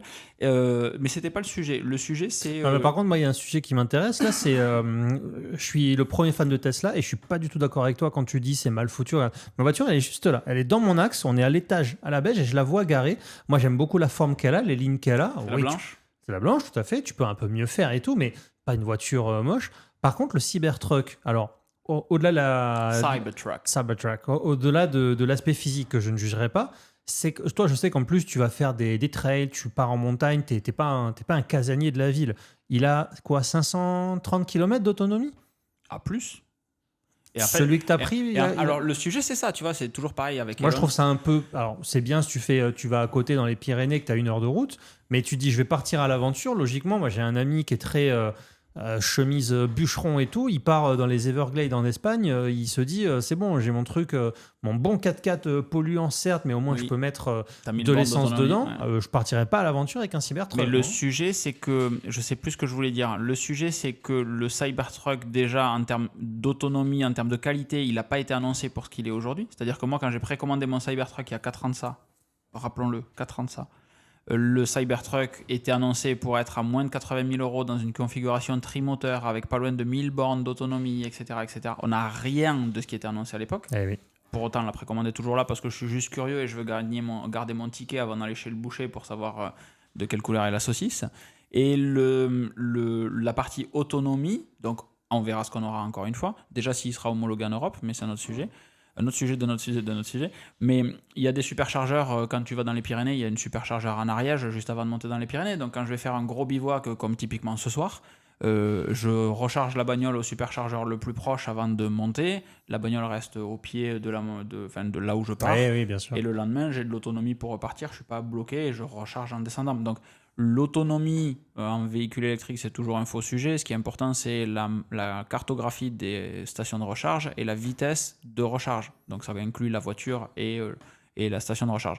Après, Cybertruck en précommande, ok. Si je devais prendre une autre véhicule électrique aujourd'hui, je sais pas si je prendrais une Tesla, tu vois. Tu prendrais une Zoé? Non, parce que j'ai quand même besoin d'un petit peu d'autonomie et d'un petit peu de place. Je crois que tu allais dire non, parce que je me respecte un minimum aussi. Mais non, il y a un sujet sur... quand j'ai pris ma Tesla, je suis désolé Seb de monopoliser, mais quand j'ai pris ma Tesla, l'autonomie, il n'y avait rien d'autre en fait sur le marché. Il n'y avait que des petites citadines ou des trucs très chers, pas forcément incroyables non plus d'ailleurs, chez Mercedes, etc. Mais dans la gamme de la Model 3, un véhicule pour rien vous cacher, moi je l'ai acheté 50 000 euros à l'époque, c'est un modèle long range. Et en fait, il n'y avait rien qui proposait autant de confort, de facilité d'utilisation, etc. à cette gamme de prix. Aujourd'hui, il y en a à foison, tu vois. Je ne suis pas d'accord avec toi. Ah, vas-y. Pour moi, quoi qu'on en dise, on peut aimer ou détester, mais Tesla reste au-dessus du lot, ils conservent leur avance. Ça a fait des progrès dans la concurrence, il y a d'excellentes voitures, il y en a des sûrement mieux finies, il y en a avec des plus grosses batteries, il y en a qui se chargent plus vite. On peut trouver plein d'arguments pour et contre, mais je continue de penser, et vraiment je ne porte pas Elon Musk dans mon cœur, j'aime bien la marque Tesla, j'aime bien les véhicules, le design, Brice faisait référence. Moi je suis designer de profession, donc je suis d'autant plus touché, je me destinais à une carrière dans le design automobile à la base, et je trouve les voitures assez jolies, même le Cybertruck qui peut faire hurler. De toute façon, le Cybertruck, c'est un game changer, où on trouve ça fabuleux, où on trouve ça absolument horrible. Mais je trouve que sur le plan du design, les voitures sont bien. Sur le plan de la finition, moi, je trouve ça pas mal, franchement pas mal. Après, je ne déplore pas... Enfin, je pense qu'il y a vraiment un souci sur la mienne, pour être très franc. Non, mais t'es pas le premier à me le dire. Bah, Donc, 14 SAV, je crois qu'effectivement, il y a quelques soucis. Parfois, il suffit de voir les classements internationaux, Giotto, AAA et consorts, pour voir qu'effectivement, ils sont pas au mieux sur le plan de la finition. Je pense que ça fait des progrès aussi mois après mois, c'est un peu l'élément récurrent chez Tesla, c'est de dire une voiture finalement elle n'est jamais finie, elle peut être mise à jour et autres. Donc ça c'est plutôt positif. Quand vous achetez une voiture X ou Y, vous l'aurez jusqu'à la fin de vos jours telle que vous l'avez achetée, ce qui n'est pas le cas avec Tesla et ça c'est plutôt un point positif. Pour autant, la concurrence s'est démenée. Il y a des très belles choses chez Kia, je suis d'accord avec toi. Si je devais ne pas acheter une Tesla, ce qui n'est pas prévu au programme vu le format des voitures, effectivement, je me tournerais sûrement vers la Corée ou autre. Mais pour autant, quand on fait le bilan entre le rapport, par exemple, un truc sur lequel Tesla est absolument imbattable, et Dieu sait que je lis énormément de littérature à ce sujet, je vais essayer toutes les voitures qui sortent, c'est le rapport taille de la batterie et autonomie. Il y en a qui nous sortent des batteries monstrueuses, effectivement, on a une autonomie monstrueuse, mais au final, on a un poids monstrueux, donc finalement, on consomme beaucoup plus. Et si tu fais le ratio, la Sur modèle la 3 ou la consommation, modèle Y, avec des batteries somme toute, je mets des guillemets qui ne se voient pas, qui sont pas radiophoniques, modestes, on arrive à avoir des ranges, des capacités de distance parcourues qui restent tout à fait exceptionnelles. Dans le même temps, les tarifs aussi ont beaucoup baissé, même sur les Tesla, et ils savent jouer sur le volume et sur le peu de véhicules finalement offerts dans la gamme pour arriver à dire ok, la concurrence s'énerve, pas de problème, on va baisser 5, 8, 10 000 euros. Alors ça fait pas rigoler, j'ai un copain qui ici, il nous écoute, se reconnaîtra, il a acheté une modèle Y à sa sortie, le modèle dual motor, full power et tout ce qu'on veut. Elle est géniale, mais il est vert de voir qu'un an et demi après, on trouvait la même voiture pour quasiment 10, 12 000 euros de moins. Alors votre propre investissement en pâtit de fait, mais d'un autre côté, si vous avez acheté un véhicule, c'est pas forcément dans l'idée de le revendre 6 mois après. Pour autant, effectivement, il faut souligner que la concurrence est là, sans aller sur des modèles type Mercedes, Audi ou Porsche qui, eux, proposent des trucs extraordinaires, mais à des tarifs purement stratosphériques qui ne les destinent qu'à une toute petite quantité de gens. La preuve en est, c'est que même Porsche en revient et a vendu les Porsche ou les grosses Mercedes ou Audi électriques, c'est l'Apple Vision. C'est-à-dire que quand vous avez couvert les quelques personnes qui pouvaient se le payer, le marché, il est clos. Alors qu'une Renault 5 électrique, la future 4L électrique, ou même on reparle de cette Tesla, alors 2 Q, le dernier nom, ça serait la Tesla Q, pourquoi pas, nous faire un jeu sur Sexy Q, je sais pas quoi, avec les noms de ces voitures, ça peut être une voiture qui a un vrai potentiel. Si on est vraiment aux alentours de 25-30 000 euros avec le savoir-faire Tesla, c'est une voiture qui peut leur faire gagner encore plus d'argent. Moi, ce qui m'énerve beaucoup, petite parenthèse, mais je sais pas, ça te fait pareil, c'est quand je vais au superchargeur Tesla, à Blagnac en l'occurrence, et qu'il y a des voitures pas Tesla.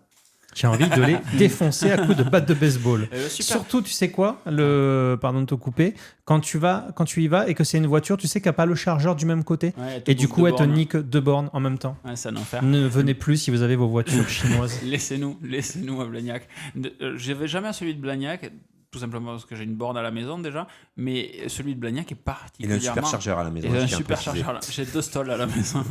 Le superchargeur de Blagnac, c'est un enfer. Tu vas auquel sinon ils sont construits, je sais pas comment, je ne comprends pas le oui, principe non, de celui-ci. navigation. Alors, tu sais que celui-là, en plus, c'est très drôle parce qu'il y a un espèce de circuit unique où tu arrives, voilà, et il y a un mec des fois qui se gare quasiment en bloquant toute la circulation C'est génial. contre l'espèce de transfo électrique. Voilà. Des fois, je pense que les gens sont dans une réalité parallèle où ils se disent je suis tout seul, je peux me faire ce que je veux. Mais le fait d'avoir accès du coup à d'autres voitures, effectivement, moi ça me fait sourire parce que inconsciemment, je m'attends à ne voir que des Tesla dans un superchargeur Tesla et quand une autre arrive, je me dis ah c'est vrai, c'est électrique ça. Déjà il y a ça où tu te dis parce que quand tu vois une Tesla, tu sais que c'est électrique, mais quand BM par exemple arrive avec des SUV, très souvent, tu sais pas si c'est une bagnole électrique ou pas quand tu les croises, parce que ça a la même gueule que les SUV classiques. Audi aussi, c'est pareil, etc. Donc, assez marrant de voir d'autres véhicules arriver sur les superchargeurs. C'est un super bon move de la part de Tesla d'ouvrir le superchargeur à d'autres marques, parce que l'infrastructure est là et que si le superchargeur peut le permettre, alors coucou les superchargeurs encore en V2 qui sont dégueulasses, mais si on a du V3, du V4, et qu'on a pas mal de stalls, effectivement, c'est intéressant financièrement. C'est ce qui paye l'infrastructure pour nous, en fait. Oui, bah aussi, oui. Donc, c'est très pertinent d'avoir un superchargeur ouvert à tout le monde. C'est assez marrant, en fait. Après, un véhicule électrique, moi, je suis très surpris de voir ce que Renault a fait d'un point de vue qualitatif. Je trouve ça très bon. C'est cool qu'on ait ça en France, je trouve. Moi, je trouve ça rigolo. Alors, je sais pas si c'est Renault, mais la e-tron, c'est qui ? Audi. C'est Audi. Moi, je trouve ça rigolo, une voiture qui s'appelle e-tron. Oui. Voilà, c'est tout. Ouais, voilà. Et donc là, après, il compte sur nous pour rebondir là-dessus. Alors, non, Seb est sur son téléphone, donc je suis tout seul dans ce podcast. en Seb, fait. il est sur Uber Eats là. c'est pour tout vous dire. J'espère que ça se passe toujours très très bien chez vous. Bah, il est 13h15, moi je fais le ramadan depuis hier soir, je te signale. Quel enfer. Est-ce que vous avez d'autres trucs à enchaîner sur la partie voiture électrique au lieu de mettre des grands coups de pied dans la Non, table? je pense que ça va être une année de. C'est le cas de le dire, un terme plus que mal utilisé, mais ça va être une vraie année de transition. Il y a la baisse complète ou presque des aides. Il y a une crise, non pas financière, mais il y a une crise au niveau européen. Dans le Il y a une secteur crise automobile. dans tous les secteurs, ça va être plus dur. Tout le monde va devoir un peu serrer les dents et courber les chines. Et donc cette année, je pense que on va voir comment le marché s'oriente. De toute façon, il ne faut pas se leurrer.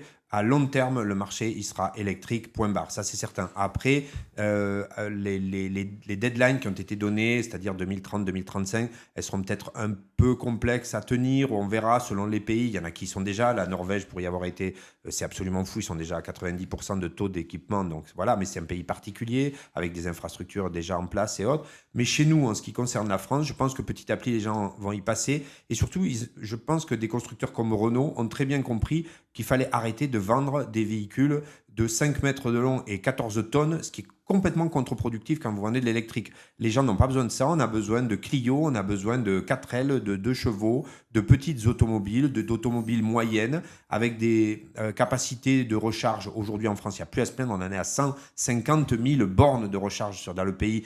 Moi, il y a 12 ans, j'avais 2 bornes à Toulouse, une au marché des Carmes et l'autre à la bibliothèque José Cabanis. Marché des Carmes, le pire endroit pour y accéder en voiture.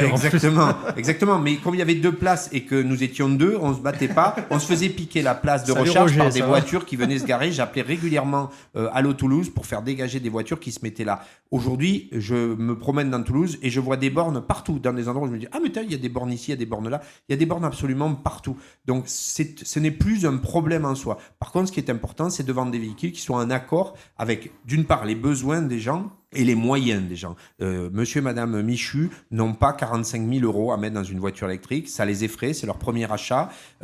Pour certains, c'est le premier achat d'une voiture tout court. L'occasion peut faire peur sur de l'électrique, même si on sait qu'un moteur électrique, virtuellement, il est inusable et qu'une batterie, ça dure des années. J'en suis la preuve vivante. Enfin, la mienne en est une preuve vivante et pourtant, c'est une vieille voiture électrique. Ça marche très bien, même des années après. Et le coût de renouvellement des batteries, il est purement négligeable. Je regardais l'autre jour, il y a un article qui est sorti. Pour changer mes batteries sur ma voiture, ça vaut 2 000 euros. 2 000 euros au bout de 12, 14 ou 15 ans. Allez voir combien coûte le changement d'un moteur en échange standard sur une voiture thermique. On n'est pas à 2 000 euros, on approche plus des 12 ou 15 000 euros. Et encore sur des moteurs de monsieur et madame tout le monde, des petits 1500, DCI et autres. Donc, cette année 2025, elle sera une année charnière où il faudra que les constructeurs et les clients soient en accord sur les produits et c'est ça qui va être important, c'est ça que l'on va voir avec la petite Citroën C3i, avec la Renault, avec les Peugeot, toutes les asiatiques, chinoises et autres qui débarquent sur le marché. On passe le bonjour au couple que tu as mentionné, les fameux Michu, qui ont pour voisins les monsieur et madame Pichu. Les fameux Michu et Pichu. Ouais, Michu Pichu. Michu Pichu, exactement. Je pense qu'on peut finir sur ce calembour assez douteux. Locan, Ça me semble pas mal, ouais. Ouais, parce que Locan, je sais qu'il a encore plein de sujets à aborder, mais peut-être que Locan va faire son propre podcast en 2025. Locan a déjà un podcast en 2022, je crois, mais ça fait longtemps que j'ai pas mis de contenu dessus. Je suis très mauvais là-dessus, mais ouais, il y a peut-être des surprises. Peut-être des choses, comme dit Mario, qui vont arriver dans les tuyaux. On ne sait pas. Elle est belle, celle-là. Bon, messieurs, je vais vous remercier au nom de moi-même, au nom de toute l'équipe également et des auditeurs d'avoir fait cette belle année. Locan, il a pris le... Bonne fête de fin d'année à tous ceux qui nous écoutent. Oui, il y en aura une partie qui est faite, mais il en reste encore un peu. Voilà, il faut encore trouver un plan pour le nouvel an. Exactement. Comme disent les jeunes, dans quelle soirée on va. Moi maintenant, le nouvel an, c'est à la maison, dodo à 23h50. Moi, je vais faire un bivouac en haut du cirque de Gavarnie. Génial, ça c'est chouette. Ça m'étonne même pas. Toi, tu me dirais que tu vas faire le funambule en haut des Pyrénées, je te dirais je te C'est crois. possible aussi que ça finisse en van en haut d'une montagne ou au bord d'une mer. Est-ce que tu as déjà emmené ton chien sur le mont Canigou? Oh là là là là là là. Écoute Félix, arrête. Félix Potin. On y revient. On y revient. Non, mais j'allais vous remercier d'avoir fait cette année. Seb, bon, t'es là depuis le commencement. Logan. Là, t'as vu, j'ai repris ma vanne. Tu as rejoint ce podcast au milieu de l'année. Au début, tu étais un simple invité, puis tu es devenu récurrent. Ouais, c'est beaucoup trop cool. J'apprécie énormément. Alors, je pousse C'est pas réciproque, mais enfin, on essaye de faire ça. Même pas les mecs chétifs par ici. C'est à chaque fois des trop bons moments. Ce podcast était assez particulier. Je sais pas si vous avez ce même sentiment, vous autour de la table ou vous chez vous. Ça sera un peu comme à la fin de l'année à l'école. On gratte les chewing-gums sous la table et on dit n'importe quoi et la maîtresse, elle nous projette un film. Mais c'était vraiment cool et détendu qu'on se coupe mutuellement la parole. On a plus une conversation qu'un podcast un peu tracé comme on a d'habitude. Et c'était vraiment bien. Donc merci Merci Brice pour ce podcast. Merci pour les podcasts passés et les invitations passées et futures, je l'espère. Et de base, c'était un podcast quand on l'a commencé où vraiment il y avait un invité thématique. On faisait avec le monde de l'éducation, on invitait des profs. Et en fait, moi, je faisais pas de podcast si j'avais pas un invité. Je sais pas, un médecin qui utilise Apple Watch, un truc vraiment comme ça. Et puis ça a évolué vers de la discussion. Et puis je pense que c'est ça que les gens aiment bien aussi. On n'est pas sur un podcast où on fait la langue de bois. On n'est pas sur The E-Collection où on dit Apple c'est tellement génial, magnifique. On est quand même assez objectif. Donc voilà. Donc merci à vous. Et puis on repart de plus belle en 2025. Je me laisse dire qu'il y aura un premier épisode qui parlera cinéma. Un thème cher à Sébastien, puisqu'il regarde beaucoup Snoopy, je sais, sur Apple TV+. Donc, vous en saurez plus. À ce moment-là, merci à tous pour vos écoutes. Merci Locan, merci Sébastien, qui va enfin pouvoir commander son Uber Eats.